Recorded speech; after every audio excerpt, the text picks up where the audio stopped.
Alors pour rechercher le plus grand commun diviseur de deux nombres, ou même de plusieurs nombres, donc le PGCD, il existe deux techniques. La première technique, c'est de factoriser chacun des deux nombres et d'ensuite de multiplier uniquement les facteurs communs munis de leur plus petit exposant.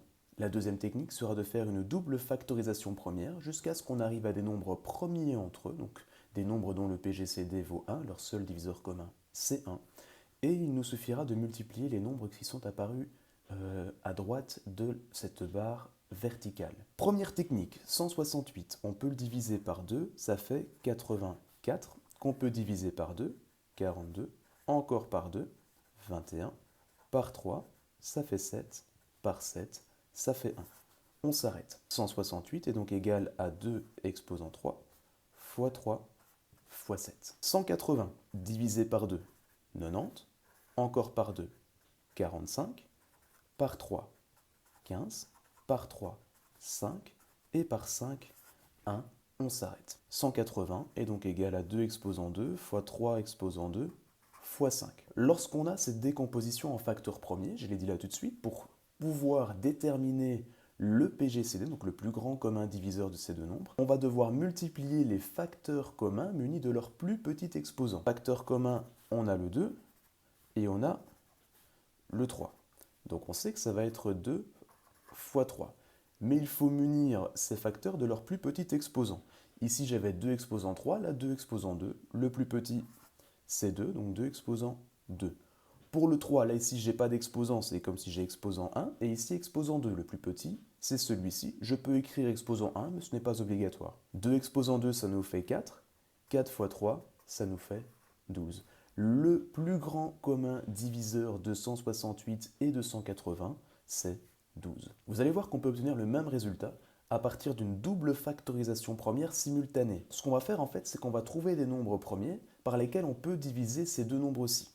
168 et 180 sont par exemple tous les deux divisibles par 2. Ça fait 84 et 90. 84 et 90 sont encore tous les deux divisibles par 2. Ça fait 42 et 45. 42 et 45 sont divisibles par 3. Ça fait 14 et 15. Je dois m'arrêter, puisque pour 14 et 15, le diviseur commun qui reste, c'est uniquement le nombre 1. Je ne peux pas donc aller plus loin. Je multiplie maintenant les nombres obtenus. 2 fois 2 fois 3. 2 fois 2, ça fait 4. 4 fois 3, ça fait 12. C'est bien le même nombre que j'avais trouvé au-dessus. Donc voilà, c'est deux techniques différentes. Vous devez connaître cette règle-là parce qu'elle peut apparaître au CE1D. Mais si on vous demande simplement dans un problème de déterminer le PGCD de deux nombres, ou en tout cas qu'il est sous-entendu qu'il faut chercher le PGCD de deux nombres, rien ne vous empêche d'utiliser cette technique-ci. Pour le BPCM, la méthode va être la même. Donc pour trouver le plus petit commun multiple de deux ou de plusieurs nombres, on va utiliser globalement les mêmes techniques, si ce n'est qu'on va plus multiplier uniquement les facteurs communs munis de leur plus petit exposant, mais cette fois-ci on va multiplier tous les facteurs, qu'ils soient communs ou non, munis de leur plus grand exposant. Pour la deuxième technique, c'est encore une fois presque la même chose, si ce n'est qu'une fois qu'on arrive aux deux nombres qui sont premiers entre eux, donc pour lequel le seul et unique diviseur commun c'est le nombre 1, on va devoir diviser encore une fois chaque nombre jusqu'à ce qu'on arrive à 1 dans les deux colonnes, donc pour les deux nombres. Vous allez voir, c'est pas plus compliqué, c'est juste qu'il faut aller un petit peu plus loin dans l'exercice. Si on décompose 90 en facteurs premiers, on peut diviser par 2, ça fait 45, par 3, ça fait 15, par 3, ça fait 5, et par 5, ça fait 1. On a terminé, c'est donc 2 fois 3 au carré fois 5. Pour 75, on peut diviser par 3, ça fait 25, par 5, ça fait 5, et encore par 5, ça fait 1. On a donc 3 fois 5 au carré. N'oubliez pas la règle, on avait dit que pour trouver le plus petit commun multiple, donc multiple, on sait que ça va être un grand nombre, c'est donc normal qu'on doive multiplier tous les facteurs munis de leur plus grand exposant. J'ai le facteur 2, même s'il n'est pas commun, on prend tous les facteurs. Le plus grand exposant, c'est 1, vu qu'il était tout seul. J'ai le facteur 3, le plus grand exposant, c'est 2, donc on va multiplier par 3 exposant 2. Et j'ai le facteur 5 avec le plus grand exposant, c'est 2. Le PPCM de ces deux nombres, c'est 450. On va vérifier avec la deuxième méthode. Donc on a dit le départ, c'est vraiment comme pour le PGCD. On va diviser par un nombre premier qui sera possible, qui sera commun pour les deux nombres, 90 et 75. Le nombre le plus évident, c'est 5. Par 5, ça fait 18 et 15. 18 et 15, on peut encore les diviser par 3, ça fait 6 et 5.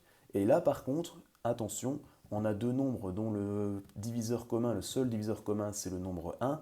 On va donc maintenant travailler uniquement avec une colonne. Exemple avec le 6, on peut le diviser par 2, ça fait 3. Et je ne touche pas à celui-ci, donc je ne fais que le descendre, ça fait 5. Le 3, je peux encore diviser par 3, ça fait 1. Comme ça, de ce côté-là, j'ai terminé. Par contre, celui-ci, je ne fais que le descendre, donc il reste encore 5. Je m'occupe maintenant de cette colonne-ci. 5, je peux le diviser par 5, ça fait 1. Je n'ai pas touché à celui-ci parce que j'avais terminé, donc je vais simplement le descendre. J'ai obtenu 1 et 1. Je n'ai plus qu'à multiplier tous ces nombres. Alors si je remets dans l'ordre et que je réécris tout ça sous la forme d'un produit de puissance, c'est 2 fois 3 exposant 2 fois 5 exposant 2. C'est donc exactement le même calcul que nous avions ici au-dessus. Donc encore une fois, c'est à vous de voir. Cette règle-là, elle est importante, vous devez la maîtriser pour le CE1D, mais cette technique-là fonctionne tout aussi bien si vous devez simplement rechercher le PPCM de deux ou de plusieurs nombres.